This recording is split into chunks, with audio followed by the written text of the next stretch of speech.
ভর্তি ফি বেড়েছে, কোঠা বদলেছে। কলেজ বেছে নিতে ভুল করলেই ভবিষ্যৎ হুমকিতে তুমি কি প্রস্তুত?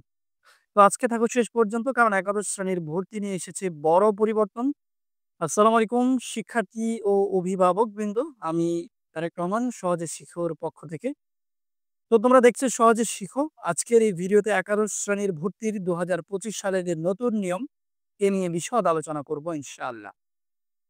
তো চলতি বছর মুক্তিযোদ্ধা কোটার সঙ্গে যুক্ত হচ্ছে নতুন করে আরেকটি কোটা, জুলাই অভ্যুত্থান কোটা।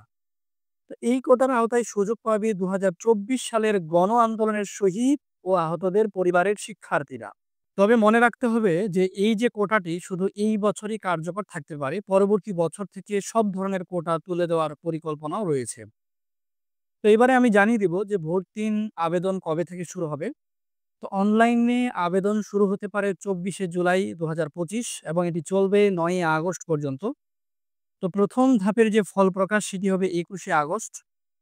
আর নিশ্চিতকরণ অর্থাৎ তোমরা যেই কলেজে আসবে তোমাদের, সেই কলেজে তোমরা নিশ্চিত করতে হবে ২৫ আগস্ট রাতের মধ্য থেকে ভর্তি কনফার্ম করতে হবে। সেপ্টেম্বরের মধ্যে ক্লাস শুরু হওয়ার সম্ভাবনা আছে। তো আবেদন ফি বাড়ানো হচ্ছে এবছর ৳৭০ বাড়ানো হচ্ছে আবেদন ফি এবং নতুন ফি হবে ৳২২০। তো একজন শিক্ষার্থী সর্বনিম্ন ৫টি এবং সর্বোচ্চ ১০টি কলেজ বা সমমানের প্রতিষ্ঠানে আবেদন করতে পারবে। তোমার মেধা, কোটা ও পছন্দক্রম অনুযায়ী একটিতে স্থান নির্ধারিত হবে। তো এবারও অনলাইন ভর্তি কার্যক্রম পরিচালনায় সহযোগিতা করছে বুয়েট, ঢাকা শিক্ষা বোর্ডের অধীনে সারা দেশে একই যোগে ভর্তি কার্যক্রম চলবে। প্রিয় শিক্ষার্থী, এবার তোমাদের জন্য গুরুত্বপূর্ণ টিপস।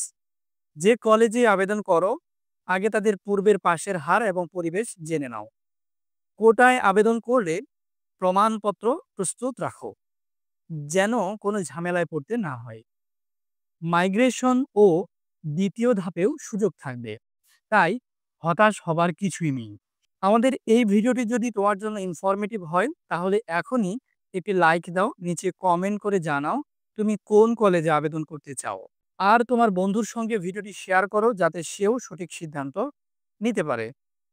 তো চ্যানেলটি সাবস্ক্রাইব করতে ভুলো না এবং বেল আইকনটি অবশ্যই বাজিয়ে রাখো যাতে ভর্তি সংক্রান্ত পরবর্তী আপডেট তুমি মিস না করো।